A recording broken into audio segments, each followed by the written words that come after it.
Bloomberg Audio Studios. Podcasts, radio, news.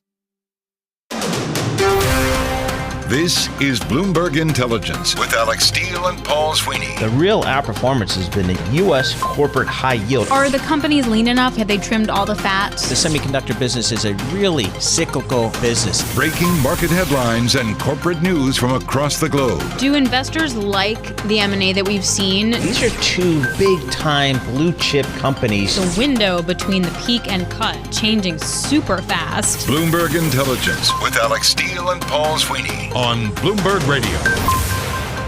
On today's Bloomberg Intelligence Show, we dig inside the big business stories impacting Wall Street and the global markets. Each and every week, we provide in-depth research and data on some of the 2,000 companies and 130 industries our analysts cover worldwide. Today, we'll look at why offshore wind industry, particularly in the U.S., has been struggling. Plus, we'll discuss why CEO Elon Musk's companies may be under threat as Tesla struggles. But first, we dive into M&A in the oil and gas industry. This week, ConocoPhillips agreed to acquire Marathon Oil in an all-stock deal valuing the company at about $17 billion. The move expands ConocoPhillips' footprint in domestic shale fields from Texas to North Dakota. It also adds to the wave of recent mega deals as producers are betting that oil and gas demand will remain robust for years to come. For more, we were joined by Vincent Piazza, Bloomberg Intelligence Senior Equity Research Analyst who covers the oil and gas space. We first asked Vincent if this deal makes ConocoPhillips bigger or better. I think a little bit of both. It makes them better in certain basins because it does consolidate an opportunity set in places like the Delaware, the Bakken, and even the Eagle Ford. But it does extend the franchise into other areas that probably dilutes some of that narrative. You know, the narrative has been consolidate, streamline, leverage to what you do best. We saw that in the Permian. We saw that for natural gas as well, with Southwestern and Chesapeake likely getting together.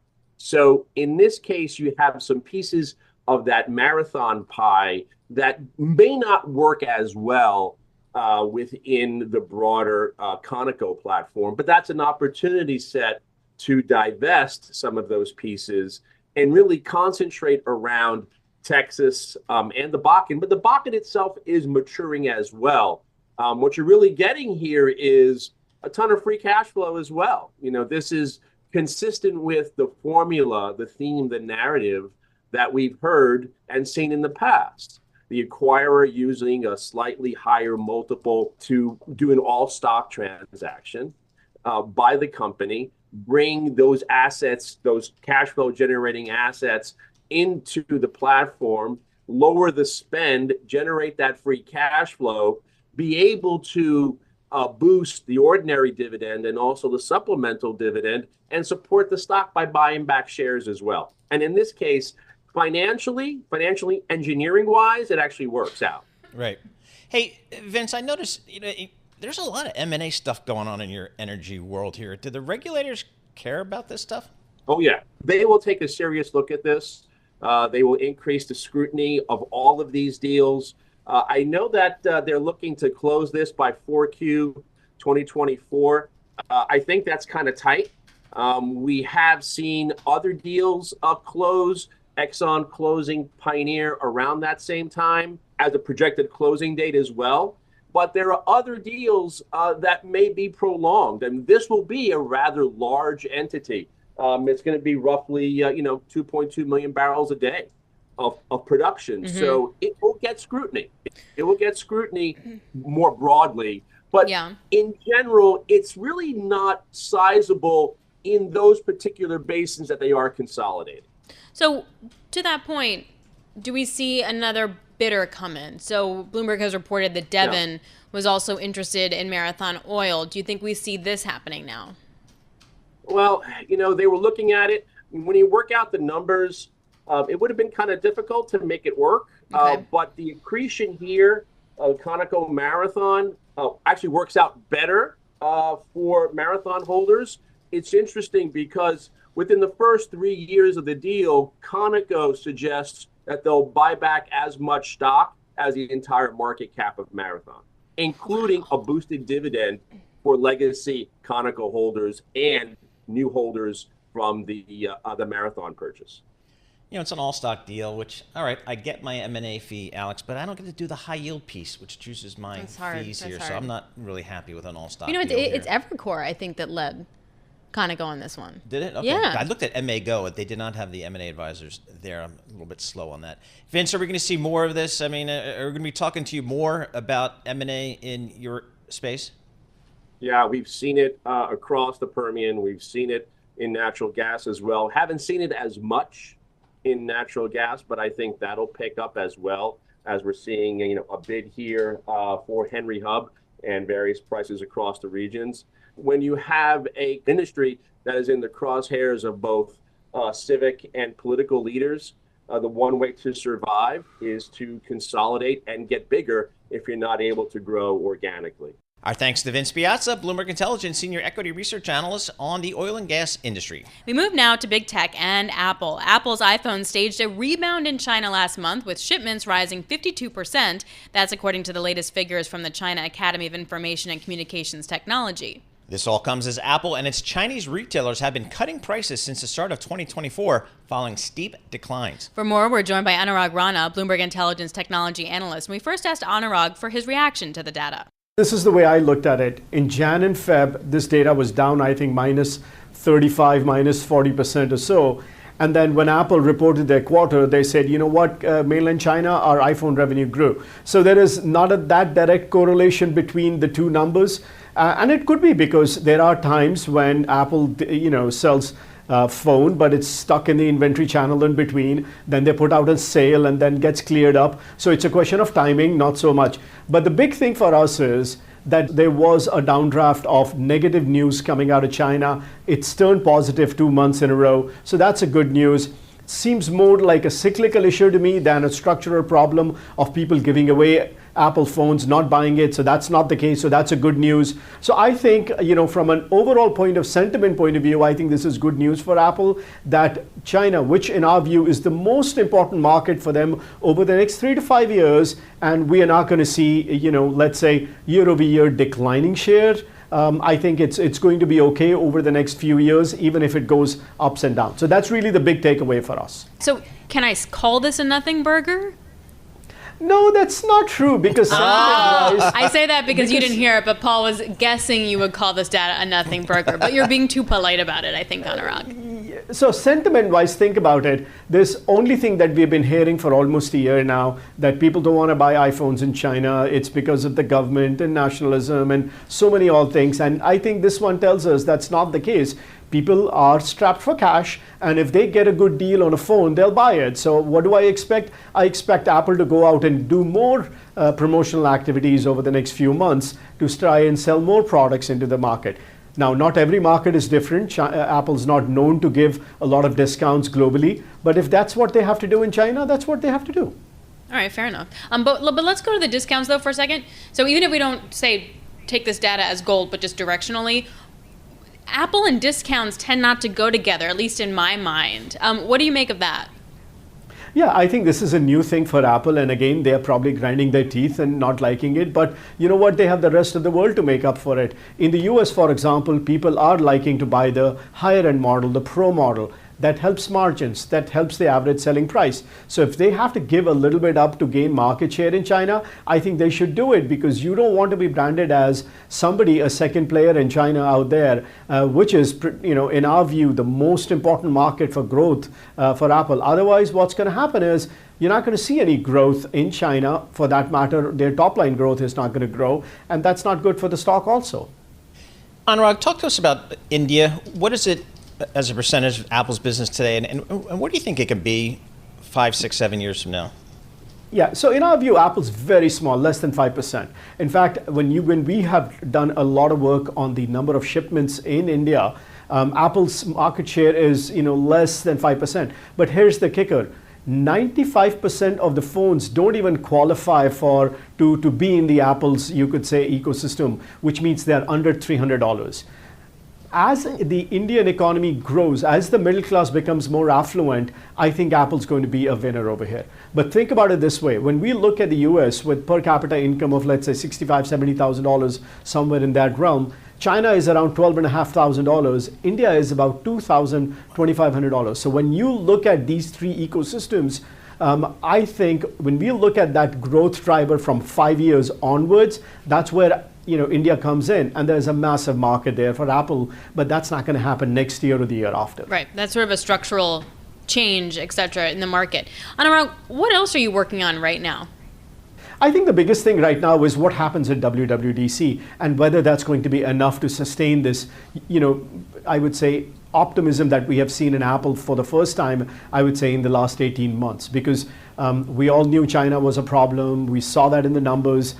Sales numbers are not very strong. But AI has that outside potential to go out and spur the next sale of phones. Why? Because there is a massive amount. Over 43% of the phones are iPhone 12 and below, which is old phones with lower, you could say RAM memory and other things. Now, if they go out and say, I have really cool features coming into the phone, you got to go find a way to upgrade it. Now, if somebody has a 14 or a 15, they're most likely not going to upgrade it. But if you have something like an iPhone 10, iPhone 11, there may be a reason enough for you to upgrade it. So that really brings a new, fresh, you could say, life in Apple. And that's really important on June 10th when they get this developer conference. All right, I'm sitting on an Apple iPhone 11. When do I upgrade? You should update it in the winter when the 16 comes out, or whatever the name they give that phone, because it should have a faster processor. It should have a lot more memory. It'll just make things easier for you. You can watch your golf shows in a little bit easier way. Very good. Now, Tim Cook, 63, I'm going to switch gears on you. Is there any push for this guy to put out a succession plan of note, or things just going so well at Apple that nobody's pushing for that?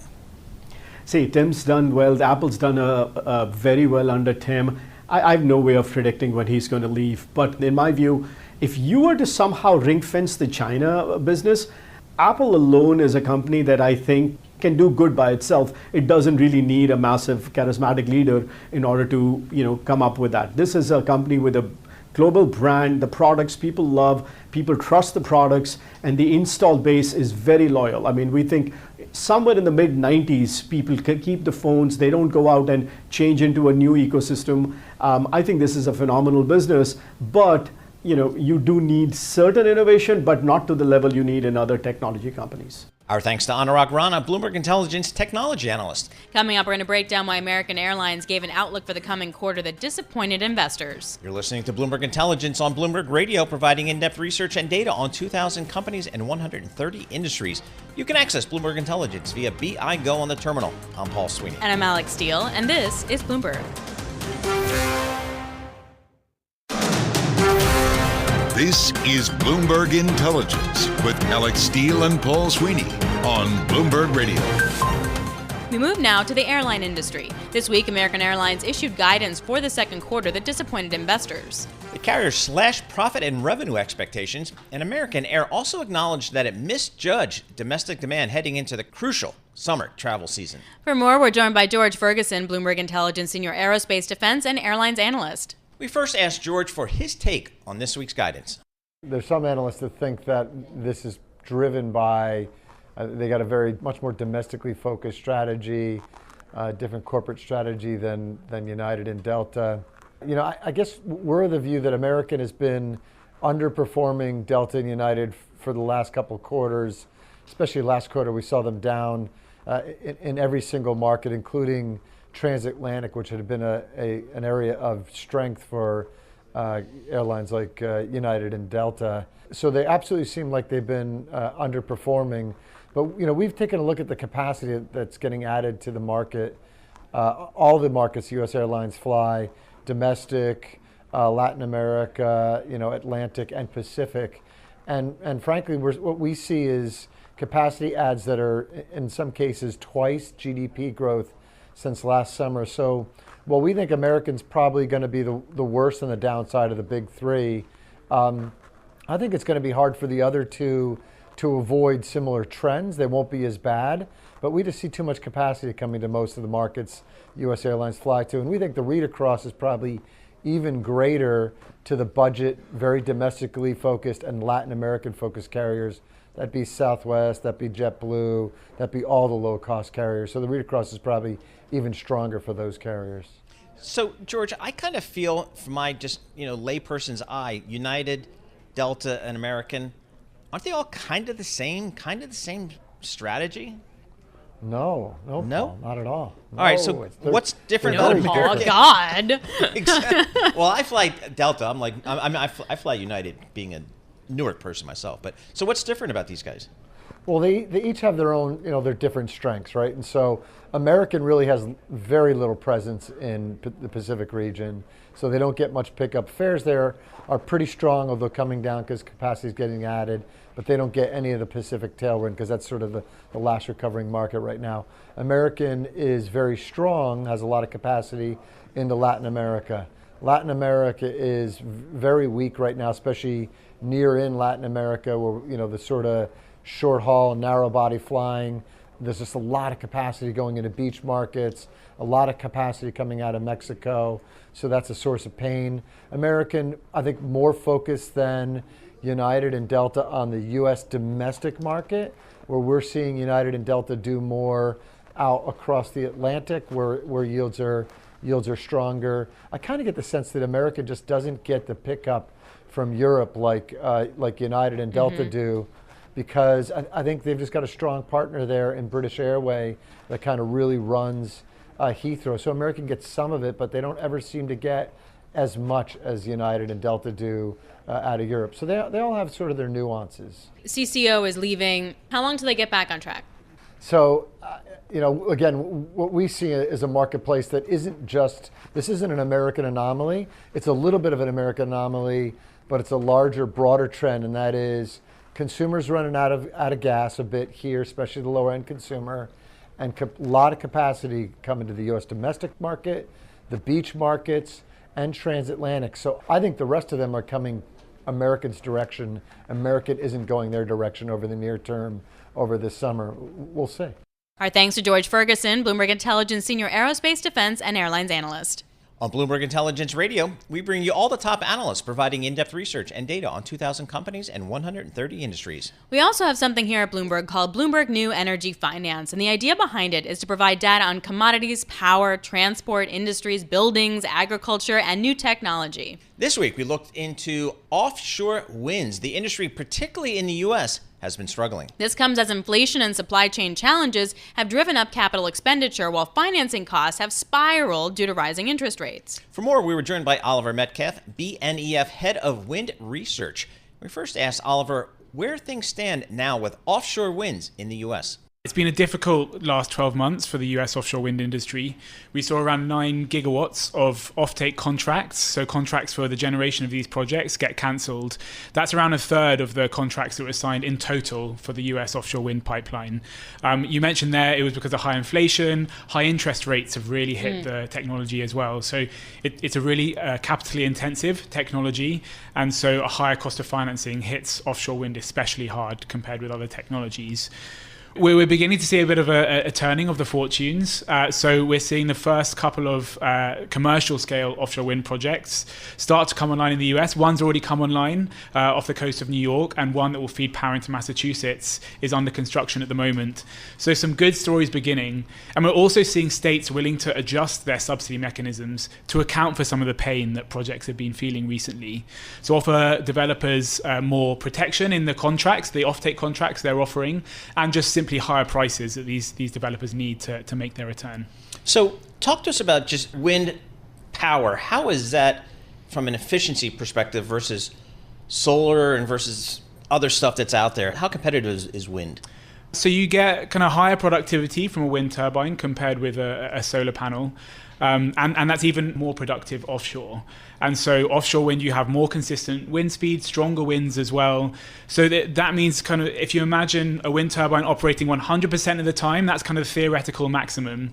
You can get between 40 to 60% of that generation typically on a wind project. Now, that 60% isn't too far off the kind of percentage we could see from a kind of conventional generator, a gas or a coal plant. What about like nuclear? Isn't nuclear a lot better than that? Nuclear nuclear, it's much harder to ramp up and down, and so they tend to operate completely as base load. So you get really high, what we call capacity factors for nuclear. So it's operating almost all the time if it's part of the mix. So part of the issue is the offtake contract. So basically, if I'm a developer, Paul goes and says, okay, I'm going to buy this wind from you for this amount of time. He's going to pay me this, which gives me clarity on then how I can go and invest that money. But my costs go up, and I'm kind of left naked at that point. How is that being resolved? You mentioned subsidies, but what else? Because that gap is very unpredictable. And I remember talking to Siemens North America ahead about that, and they're like, we took on all the commodity risk, and they're trying to change that now because they're not commodity traders. But how do you do that? Well, yeah, it's that unpredictability that hit developers especially hard. So in the previous contracts, those ones I was talking about that got cancelled, there was very little adjustment in the contract price to account for moving commodity prices, to account for inflation. So that's the kind of thing that states are building into these contracts now to kind of better share the risk between a state, which is buying the power, and the developer that's building the project. So we're seeing kind of these prices getting indexed to CPI, for example, to certain kind of producer price indexes, and to certain commodity prices, to make sometimes a one-time adjustment from when you agree to that price to when you're actually securing finance.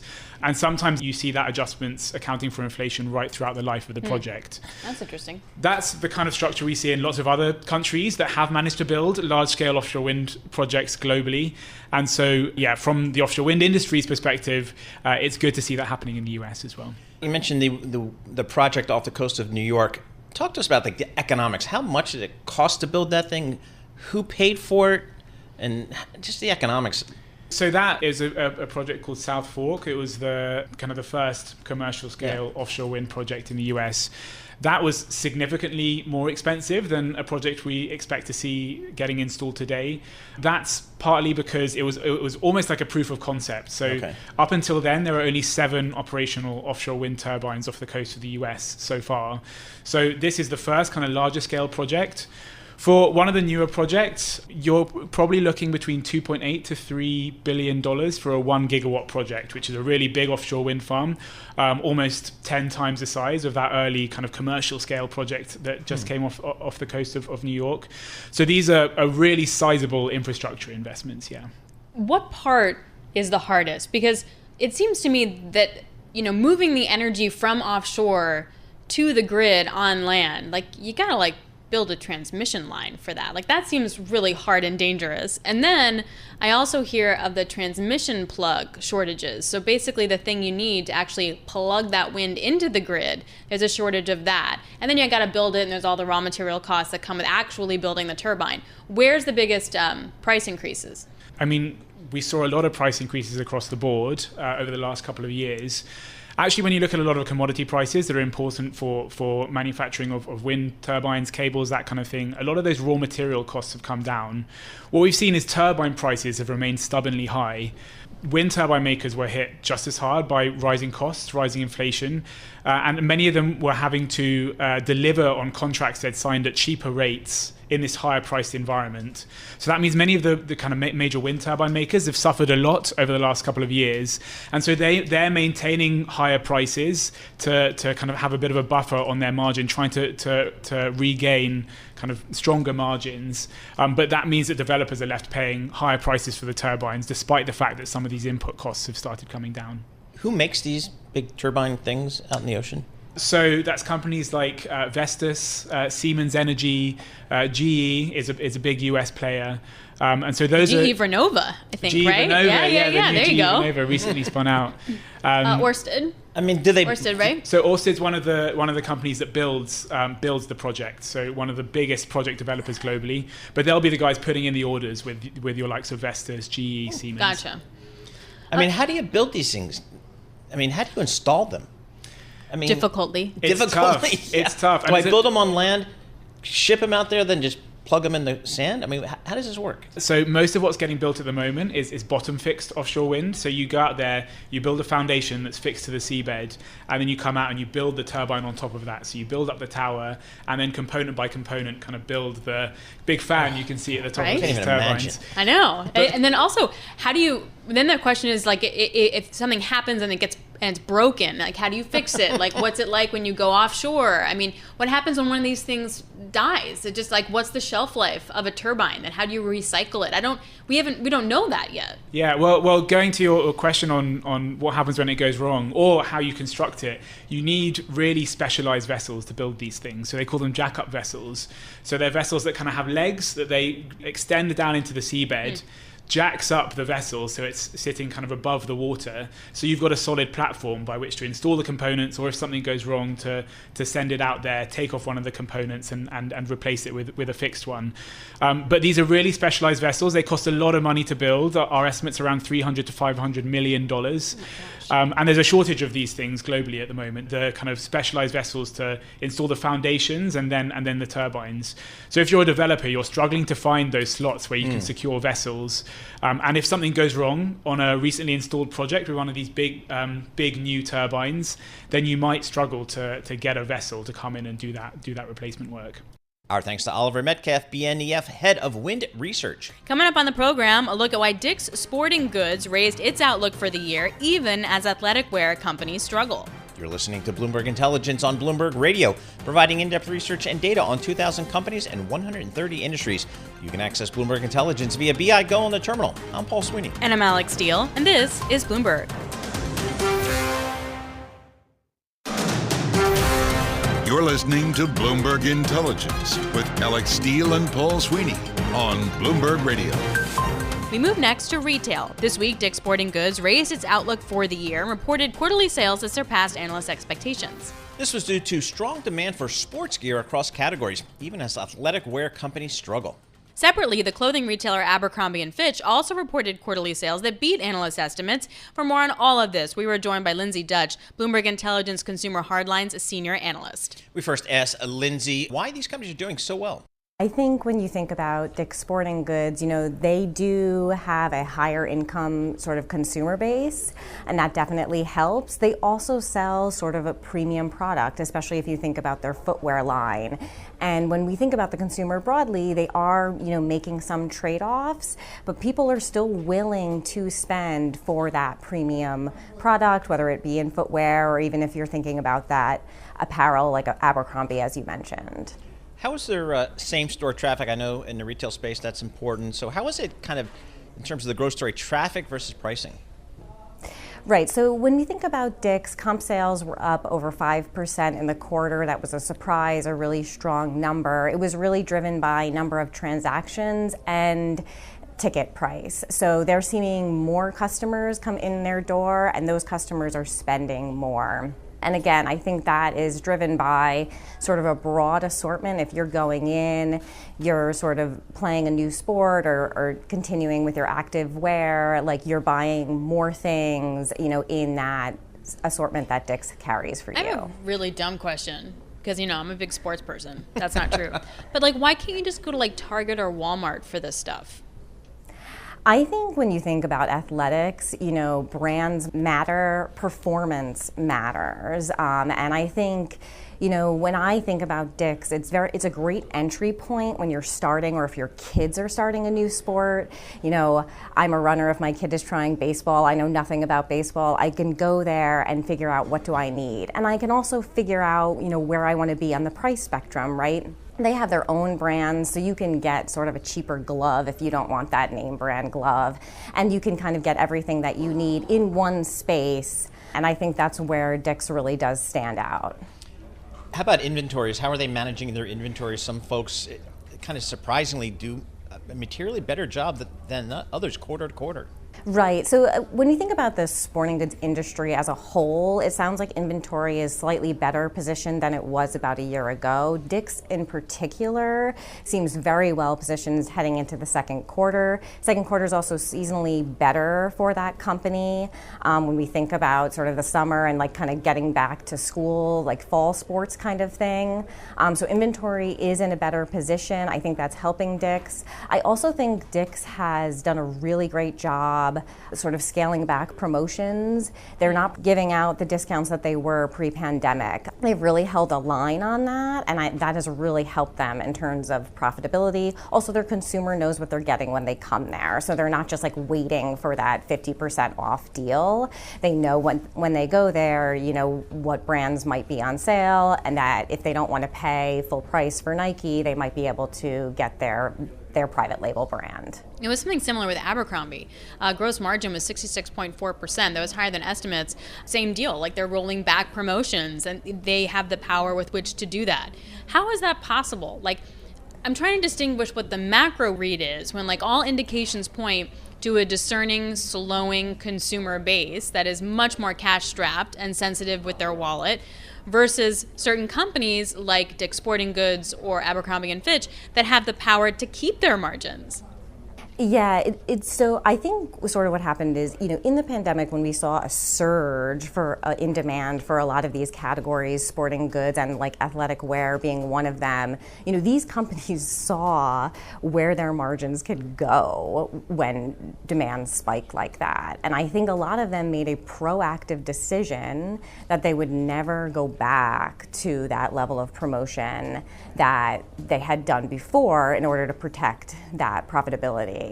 Coming into 2024, just broadly in retail, you know, profitability margins are majorly in focus across the board because there is still pressure on sales and everyone is looking to see how are these companies managing margin and how are they managing costs. You know, Dick's has stood out there. I would say it's easier for a company like Dick's who has a higher income customer base, or anybody that sort of has an assortment that includes like a higher level premium type brand than the retailers that are really trying to compete on value.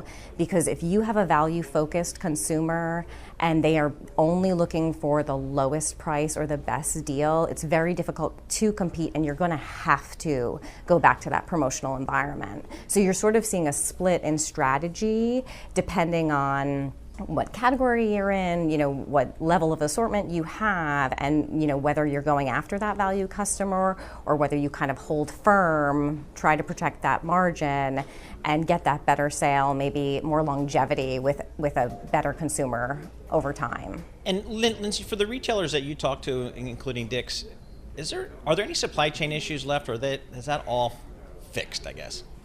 I think in sporting goods, we're not really seeing a lot of supply chain issues anymore. We've seen transportation costs start to come down actually in the second half of last year. Many retailers in this space are still benefiting from those lower costs, again, helping the margin this year. And that is where we're seeing some of the improvement on that profit line. Our thanks to Lindsay Dutch, Bloomberg Intelligence Consumer Hardlines Senior Analyst. Return now to Elon Musk and the EV giant Tesla. The company appears to be in disarray as its stock has been cratering. Sales have been weak, and some investors say it has a distracted leader. But what about some of the other companies that CEO Elon Musk runs, like X and SpaceX? This is the subject of a big take piece this week titled "Tesla's Slump Exposes Elon Musk's Distractions Across His Empire." We were joined by one of the piece's co-authors, Bloomberg Tech Reporter Kurt Wagner. We first asked Kurt for more context on his story. A big part of what, you know, working for Elon is all about is sort of working for Elon everywhere he needs you, right? So you might be employed technically by Tesla, but you might show up on, you know, a SpaceX project or an X project. And I think, you know, not only are the people that he works with sort of hovering around in all of these various roles, but I think his companies are becoming closer and closer together. And that's why it's so important that, you know, when Tesla is struggling, it has this trickle effect, because that's where he gets his wealth to fund XAI, to you know, deal with X, to deal with SpaceX. And so, you know, what we wanted to sort of do was show people that all of these different companies and all the people who work them are interconnected. And we try to do that with a pretty cool visual graphic that folks can see on the website. Kurt, what is the Muskonomy? Define that. Yeah, it's a term that represents or reflects these 6 different businesses that he's running at any given time. And again, sort of this idea that they all work together. They They, in X's case, the data from X, which used to be called Twitter, is now sort of powering XAI, his startup, right? The money from Tesla has historically been used to help fund SpaceX and his purchase of X. And again, you see the Muskonomy as this collection of businesses that Elon runs and how they are all intertwined with one another. Do the people in his orbit, do they like this? Like, that to me sounds terrible. Like, I like predictability, which I know is funny because I work in Right. news. I like predictability. I like to know what I'm doing. I do not want to be pulled in 17,000 directions. Do people in his orbit like that? Well, I think the people at the very, center of this universe, the people who are closest to Elon, whether they like it or not, it's sort of a necessity, right? Because that's what it takes to be close to that center of power. And so we've seen, for example, his business manager, Jared Birchall, shows up pretty much across all of these different companies. His lawyer, Alex Spiro, shows up across all of these companies. So if you want to be at the center of this universe, you have to be willing to go where Elon goes. And as we know, he not only has these 6 companies, but he's doing a million other things as well. And so whether they like it or not, I'm not sure if it really matters, because that's just what it takes to work for Elon Musk. How do all the businesses, though, intersect? Because from a broad look, they don't. But then if you dive a little deeper, like they do. Like X, you can use all that stuff for large language models for his AI stuff. And the AI stuff goes into the car stuff. And the car stuff, I guess, goes into the rocket ship stuff. Yeah, I mean, you kind of hit on it. Like, the connective tissue between these companies can be somewhat small. In X's case, as you pointed out, the data there is being used to train a chatbot called Grok within XAI. We know that, for example, the corporate plane, like small things, the corporate plane that Elon uses at Tesla is the same one that's used at SpaceX. We know that they share certain employees. So, I mentioned Jared Birchall, his business manager, Alex Spiro, his lawyer. Like, these are the types of connective things that bring these companies together, is the people and sort of, the smaller parts of their business that are intertwined. And I feel like Tesla is sort of the engine behind this whole thing. If Tesla is humming and doing well, it kind of enables everything else to grow too. How about Twitter? He bought that for $44 billion, Kurt, and a lot of analysts says the value of Twitter's declined dramatically as advertisers have fled. Is there any pushback from anybody, or are folks just saying, hey, it was his money, he can do with it what he wants? Yeah, I mean, I do think it poses a challenge because of this distraction with Elon's time, right? I think especially if you're a Tesla investor, you have to be scratching your head and saying, what are you doing? Why are you spending time on this money-losing business when you could be sort of, making money for shareholders over here? And I think it's, becoming a bit of a problem. I think what will be interesting is to see whether X sort of gets folded into XAI at some point. I could see those two companies sort of merging so that, again, X provides the data for these large language models, but it sort of gives him some cover to spend time at X, because now it's part of the AI business, which is much more exciting, I think, for people than the free speech business, which hasn't been very lucrative for him. The free speech business. Who's in the free speech business? Like, right. What is that? A bunch of lawyers. That is Elon. Elon is in the free speech business, I guess. So in your reporting, what emerged as the biggest problem or the biggest question? Yeah, I think really it comes down to kind of this. We haven't really talked much about this yet, but Elon's pay package at Tesla is sort of up for debate, right? You may remember he was supposed to be paid, I believe it was $56 billion. And that pay package was, I believe, set up in 2018. It's been challenged in court, and a judge basically said this isn't a fair, compensation. And Elon is fighting this in court, but it's a huge deal, not only because it's, his own net worth, but because that money is then used to fund so many of these other projects. So if he's not able to secure this pay package that he thought he had, it impacts the loans that he takes out. It impacts his liquidity to be able to use on these other companies. And I do wonder if he starts to lose a lot of his net worth, his value, if that's going to have an impact on XAI, Twitter, SpaceX, and others. Our thanks to Kurt Wagner, Bloomberg Tech Reporter.